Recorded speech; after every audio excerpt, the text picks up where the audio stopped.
আসসালামু আলাইকুম। খানাসের সাথে আমার একটা খুব ভালো অ্যাটাচমেন্ট আছে। যখন আমি ভার্সিটিতে ছিলাম তখন প্রায় খানাসে যাইতাম। খানাস আমার গো টু প্লেস ছিল খাওয়া-দাওয়ার জন্য। সো চিটাগাং যখন খুলছে আমি চাই নাই এত তাড়াতাড়ি যাইতে। বাট যেহেতু খুবই পছন্দের একটা রেস্টুরেন্ট ছিল সেজন্য আমি গেলাম। অ্যান্ড মোটামুটি ক্রাউডেড ছিল। বাট যেটা সবচেয়ে বাজে এক্সপেরিয়েন্স ছিল, ফার্স্ট অফ অল হচ্ছে ওদের ওয়্যারিং বা ইলেকট্রিসিটি নিয়ে সমস্যা ছিল। সো আমরা যখন গেছি মোটামুটি অনেক ইলেকট্রিসিটি গেছে আর আসছে, অনেক ঝামেলা করছে।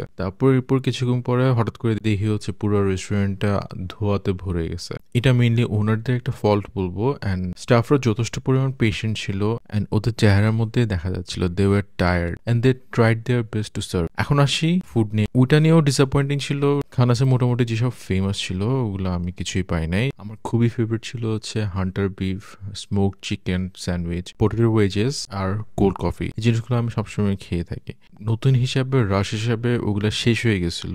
বাট জিনিসটা হচ্ছে আমরা গেছিলাম হচ্ছে অ্যারাউন্ড 7:30 to 8 করে। ওই হিসাবে এত তাড়াতাড়ি শেষ হয়ে যাওয়াটা খুবই ডিসঅ্যাপয়েন্টিং ছিল। অ্যান্ড অ্যাজ ইউজুয়াল খানাসের খাওয়াটা যেমন এক্সপেক্ট করি ওইরকমই ছিল। টেস্টে কোনো ডিফারেন্স পাই নাই, টেস্টের মধ্যে কোনো কম্প্রোমাইজ পাই নাই। যেহেতু কোল্ড কফি পাই নাই, যে দুটো ছিল ওটা হচ্ছে একটা হচ্ছে ওজি ম্যাঙ্গো আর একটা হচ্ছে ট্যাঙ্গি লেমন সোডা। দুটোটা বেসিক্যালি পুরো সিরাপি ভর্তি ছিল। অ্যান্ড ওজি ম্যাঙ্গোটার ভিতরে একটা ম্যাঙ্গো দিছে যেটা বেসিক্যালি ছিল একটা ম্যাঙ্গো বার। অ্যান্ড ওদের একটা অফার ছিল হচ্ছে 1,000 টাকা উপরে যদি আপনি পারচেস করেন তাহলে আপনি তার সাথে যদি চিজবেরি রাশটা নেন তাহলে ওরা একটা 15% ডিসকাউন্টের একটা কার্ড করে দিচ্ছিল। তো আমরা ওইটার জন্য চিজবেরি রাশ নিয়েছিলাম and surprisingly it's good. So খানাসা এক্সপিরিয়েন্সটা ভালো আছে। অ্যাজ ইউজুয়াল ঢাকার মধ্যে যেরকম খাইতাম, ঢাকার মধ্যে যেরকম খাইছি ওরকমই পাইছি। And for the food I'll give খানাস থামস আপ। অ্যান্ড ইনশাল্লাহ যদি সবকিছু ঠিকঠাক হয় তাহলে আমি আবার গিয়ে আবার একটা ভিডিও করার চেষ্টা করবো।